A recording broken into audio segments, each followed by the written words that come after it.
누리교회 담임 목사 김효삼 목사입니다.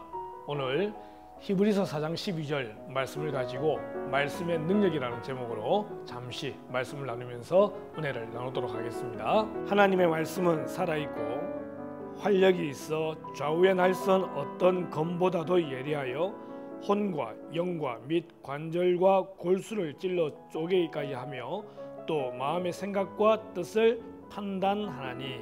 한국교회 성도의 숫자가 약 한 800만에서 1000만 명 정도쯤 된다고 이야기를 합니다. 그만큼 한국교회가 부흥이 되었는데, 한국교회가 부흥된 원인이 무엇일까, 동력이 무엇일까라고 할 때 여러 가지를 이야기할 수 있습니다. 그 중에 하나가 얼마 전에 제 경험을 볼 때 순교자의 그런 힘이 아닐까 생각을 합니다. 얼마 전에 전남 영암에 다녀왔는데 순교자 추념회라는 행사가 있었습니다. 전남 영암에 가니까 6.25 때 무려 87명의 순교자가 있었다고 합니다.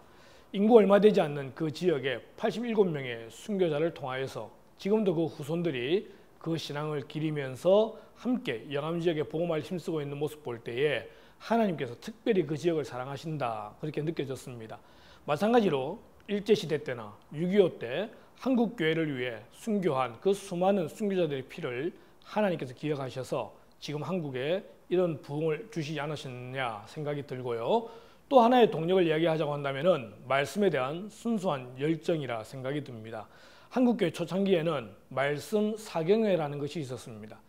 그 지역에 부흥회가 있고 사경회가 있으면 그 지역 근방에 있는 여러 동네에서 성도들이 이불 짐을 싸고 먹을 음식을 싸들고 와서 숙식을 하면서 그렇게 말씀에 들었던 그런 추억들이 있습니다.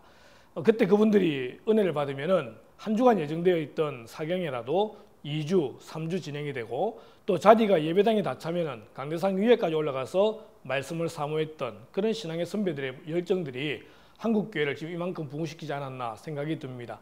하나님의 말씀, 이 말씀에는 여러 가지의 능력이 있지만 오늘 특별히 두 가지를 말씀드리려고 합니다. 첫 번째 한 가지는 말씀은 회개하는 능력이 있습니다. 오늘 읽었던 말씀 히브리서 4장 12절 말씀처럼 이 말씀이 우리의 마음과 혼과 영을 찔러 쪼개고 수술한다 그러는데, 이 시대의 기독교인들, 성도들이 참 많은 손가락질을 당하고 있습니다. 그만큼 한국교회가 바르지 못하다는 그런 증언일 수도 있기도 하겠고, 그렇다고 할 때 다시 성도들이 회개하고 그리스도인들이 하나님 앞에 엎드려야 되는데, 그 엎드릴 수 있도록 해주는 것이 하나님의 말씀이다 생각이 듭니다.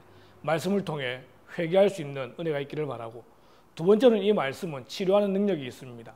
출애굽기 15장 26절 말씀 보니 하나님은 치료의 하나님이라 말씀하시는데, 그 치료하는 이유를 보니 하나님의 말씀을 듣고 말씀에 순종하고 말씀에 겸하게 엎드릴 때에 하나님께 치료하신다 말씀하십니다.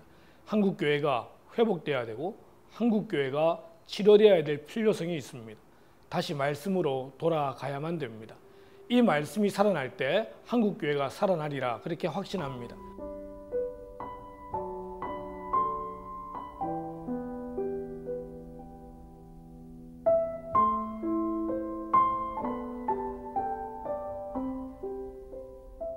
다음 세대 중요하다 말하는데, 이 다음 세대 살리기 위해서는 말씀으로 돌아가야 됩니다. 말씀이 함께하지 않으면 다른 세대가 되고 맙니다. 각 교회들 주일학교들이 많이 없어지기도 하지만 있는 주일학교들도 말씀보다 다른 걸 더 우선시하는 경우를 보게 되는데, 우리의 아이들, 우리의 다음 세대들 말씀으로 자라가야 됩니다. 무더운 여름 성경학교도 있고 수련회도 있는데, 이 말씀을 통해서 정말 각 교회 주일학교가 변화되어지고 교회가 변화되어서 한국이 다시 살아나게 되는 은혜가 있기를 주님의 이름으로 축원합니다.